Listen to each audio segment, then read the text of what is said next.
जय हो श्री कृष्ण भगवान। जय श्री कृष्ण। अथ पंचदशोऽध्याय। श्री भगवान उवाच ऊर्ध्वा मूलमदः शाखं स्वतथं प्राहुरव्ययम् छन्दांसि यस्य प्रणानि यस्यं यस्तं वेद स वेदवित्। श्री कृष्ण भगवान बोले, आदि पुरुष परमेश्वर रूप मूल वाले और ब्रह्मा रूप मुख्य शाखा वाले जिस संसार रूप पीपल के वृक्ष को अविनाशी कहते हैं, वेद तथा वेद जिसके पत्ते कहे गए हैं, उस संसार रूप वृक्ष को जो पुरुष मूल सहित तत्व से जानता है, वह वेद के तात्पर्य को जानने वाला है। श्री कृष्ण भगवान आगे कहते हैं, अर्धश्चो धर्मं प्रसीतास्तस्य शाखा गुण प्रवृद्धा विषय प्रवालः अधश्च मूलान्यनुसन्ततानि कर्मानुबन्धीनि मनुष्यलोके नारूपं तथोपलभ्यते नान्तो न चार्दिनं च सम्प्रतिष्ठा आर्धस्थमेनं सुविरूढमूलमसङ्गशस्त्रेण दृढ़ेन छित्त्वा। प्रभु कहते हैं, उस संसार वृक्ष की तीनों गुणों रूप जल के द्वारा बढ़ी हुई एवं विषय भोग रूप कोपलों वाली देव मनुष्य और तीर्यक आदि योनि रूप शाखाएं नीचे और ऊपर सर्वत्र फैली हुई हैं तथा मनुष्य लोक में कर्मों के अनुसार बांधने वाली अहंता ममता और वासना रूप जड़ें भी नीचे और ऊपर सभी लोकों में व्याप्त हो रही हैं। इस संसार वृक्ष का स्वरूप जैसा कहा गया है, श्री कृष्ण भगवान कहते हैं, वैसा यहाँ विचार काल में नहीं पाया जाता, क्योंकि ना तो इसका आदि है और ना अंत ही है तथा ना इसकी अच्छी प्रकार से स्थिति ही है। इसलिए इस अहंता ममता और वासना रूप अति दृढ़ मूलों वाले संसार रूप पीपल के वृक्ष को दृढ़ वैराग्य रूप शस्त्र द्वारा काटकर श्री कृष्ण भगवान आगे कहते हैं, ततः पदम तत् परिमार्गितव्यं यस्मिन् गता न निवर्तन्ति भूयः तमेव चाद्यं पुरुषं प्रपद्ये यतः प्रवृत्तिः प्रसृता प्राणी। उसके पश्चात प्रभु कहते हैं, उस परम पद रूप परमेश्वर को भलीभांति खोजना चाहिए, जिसमें गए हुए पुरुष फिर लौट कर संसार में नहीं आते, और जिस परमेश्वर से यह पुरातन संसार वृक्ष की प्रवृत्ति विस्तार को प्राप्त हुई है, उसी आदि पुरुष नारायण के मैं शरण हूँ। इस प्रकार दृढ़ निश्चय करके उस परमेश्वर का मनन और निधिध्यासन करना चाहिए। श्री कृष्ण भगवान कहते हैं, निर्माण मोहाजित संग दोषा अध्यात्म नित्या विनिवृत्त कामः द्वन्द्वैर्विमुक्तः सुख दुख संज्ञे अर्गच्छन्तयमूढः प्रपदमव्ययं तत्। जिनका मान और मोह नष्ट हो गया है, श्री कृष्ण भगवान कहते हैं, जिन्होंने आसक्ति रूप दोष को जीत लिया है, जिनकी परमात्मा के स्वरूप में नित्य स्थिति है और जिनकी कामनाएं पूर्ण रूप से नष्ट हो गई हैं, वे सुख दुख नामक द्वंद्व से विमुक्त ज्ञानीजन उस अविनाशी परम पद को प्राप्त होते हैं। जय हो श्री कृष्ण भगवान। श्री कृष्ण भगवान कहते हैं, ना तद्भासयते सूर्यो ना शशांको ना पावक है यद गत्वा न निवर्तन्ते तद्याम परमम। श्री कृष्ण भगवान कहते हैं, जिस परम पद को प्राप्त होकर मनुष्य लौट कर संसार में नहीं आते, उस स्वयं प्रकाश परम पद को न सूर्य प्रकाशित कर सकता है, न चंद्रमा और न अग्नि ही। वही मेरा परम धाम है। श्री कृष्ण भगवान आगे कहते हैं, मामै वांशो जीव लोके जीभूत है सनातन है, मन है पृष्ठानीन्द्रियाणि प्रकृति स्थाने कर्षति, शरीरं यद्वाप्नोति यच्चाप्युत क्रामतीश्वरं रः, गृहीत्वैतानि संयाति वायुर्गन्ध निवास्यात्, श्रोत्रं चक्षुस्पर्शनं च रसनं प्राणमेव च, अधिष्ठाय मनश्चायं विषयानुपसेवते। श्री कृष्ण भगवान कहते हैं, इस देह में यह जीवात्मा मेरा ही सनातन अंश है और वही इन प्रकृति में स्थित मन और पांचों इंद्रियों को आकर्षण करता है।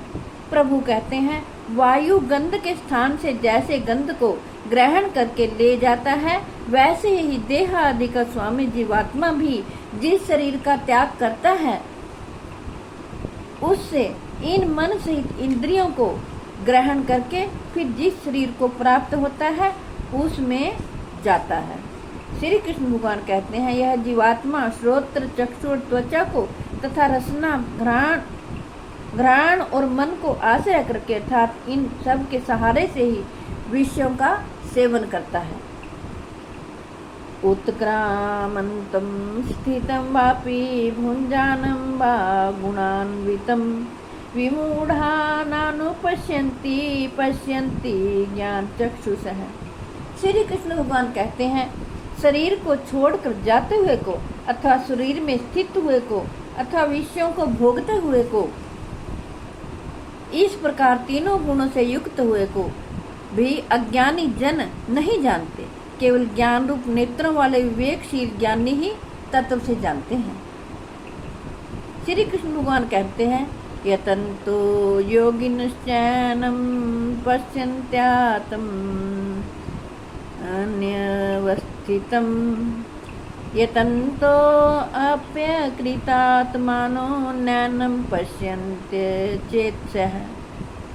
श्री कृष्ण भगवान कहते हैं, यत्न करने वाले योगी जन भी अपने हृदय में स्थित इस आत्मा को तत्व से जानते हैं, किंतु जिन्होंने अपने अंतःकरण को शुद्ध नहीं किया है, ऐसे अज्ञानी जन तो यत्न करते रहने पर भी इस आत्मा को नहीं जानते। यदादित्य गतम तेजो जगद्भासयते अखिलम, यच्चंद्रमसि यच्चाग्नो ततेजो विद्धि मामकम्, गामाविश्य च भूतानि धारया भयमहोजसा, उष्णामि चोषधिः सर्वाः सोमो भूत्वा रसात्मकः। श्री कृष्ण भगवान कहते हैं, सूर्य में स्थित जो तेज संपूर्ण जगत को प्रकाशित करता है तथा जो तेज चंद्रमा में है और जो अग्नि में है, उसको तू मेरा ही तेज जान। श्री कृष्ण भगवान आगे कहते हैं, और मैं ही पृथ्वी में प्रवेश करके अपनी शक्ति से सब भूतों को धारण करता हूँ और रस रूप अर्थात अमृत में चंद्रमा होकर संपूर्ण औषधियों को अर्थात वनस्पतियों को पुष्ट करता हूँ। आगे श्री कृष्ण भगवान कहते हैं, अहं वैश्वानरो भूत्वा प्राणिनां देहमाश्रितः, प्राणापान समायुक्तः पंचाम्यन्नं चतुर्विधम। श्री कृष्ण भगवान कहते हैं, मैं ही सब प्राणियों के शरीर में स्थित रहने वाला प्राण और अपान से युक्त वैश्वानर अग्नि रूप होकर 4 प्रकार के अन्न को पचाता हूँ। श्री कृष्ण भगवान कहते हैं, सर्वस्य चाहम हृदि सन्निविष्टो मतः स्मृतिर्ज्ञान अमपोहनम च। वेदैश्च सर्वैरहमेव वेद्यो वेदान्तकृ वेदविदेव चाहं द्वाविमो पुरुषो लोकेऽक्षरश्चाक्षर एव च क्षरः सर्वाणि भूतानि कूटस्थोऽथो अक्षर उच्यते उत्तमः पुरुषस्त्वन्यः परमात्मेत्युदाहृतः यो लोकत्रयमाविश्य विभर्त्य व्यय ईश्वरः। श्री कृष्ण भगवान कहते हैं, मैं ही सब प्राणियों के हृदय में अंतर्यामी रूप से स्थित हूँ तथा मुझसे ही स्मृति, ज्ञान और अपोहन होता है और सब वेदों द्वारा मैं ही जानने योग्य हूँ तथा वेदांत का कर्ता और वेदों को जानने वाला भी मैं ही हूँ। इस संसार में नाशवान और अविनाशी भी ये दो प्रकार के पुरुष हैं। इनमें संपूर्ण भूत प्राणियों के शरीर तो नाशवान और जीवात्मा अविनाशी कहा गया है। इन दोनों से उत्तम पुरुष तो अन्य ही है, जो तीनों लोकों में प्रवेश करके सबका धारण पोषण करता है एवं अविनाशी परमेश्वर और परमात्मा इस प्रकार कहा गया है।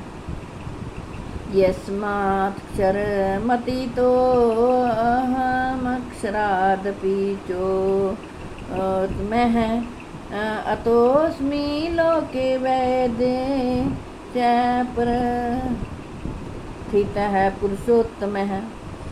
श्री कृष्ण भगवान कहते हैं, क्योंकि मैं नाशवान जड़ वृक्ष क्षेत्र से तो सर्वथा अतीत हूँ और अविनाशी जीवात्मा से भी उत्तम हूँ, इसलिए लोक में और वेदों में भी पुरुषोत्तम नाम से प्रसिद्ध हूँ। श्री कृष्ण भगवान कहते हैं, यो मामेवं समूढ़ो जानाति पुरुषोत्तमं स सर्वविद भजति मां सर्वभावेन भारत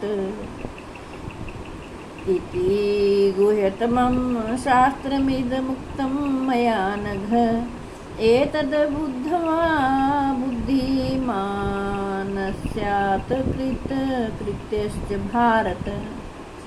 प्रभु कहते हैं, हे भारत, जो ज्ञानी पुरुष मुझको इस प्रकार तत्व से पुरुषोत्तम जानता है, वह सर्वज्ञ पुरुष सब प्रकार से निरंतर मुझ वासुदेव परमेश्वर को ही भजता है।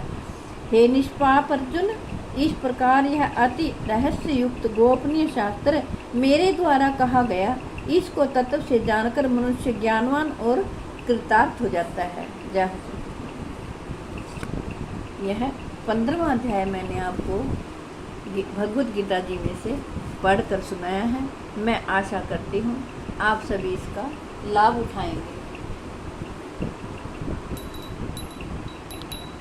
हे कृष्ण गोविंद हरे मुरारे, हे नाथ नारायण वासुदेव।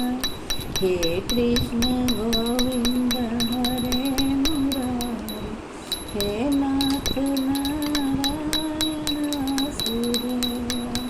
हे कृष्ण गोविंद हरे मुरारे, हे नाथ नारायण वासुदेव। हे कृष्ण गोविंद हरे मुरारे, हे नाथ नारायण वासुदेव। जय हो श्री कृष्ण भगवान।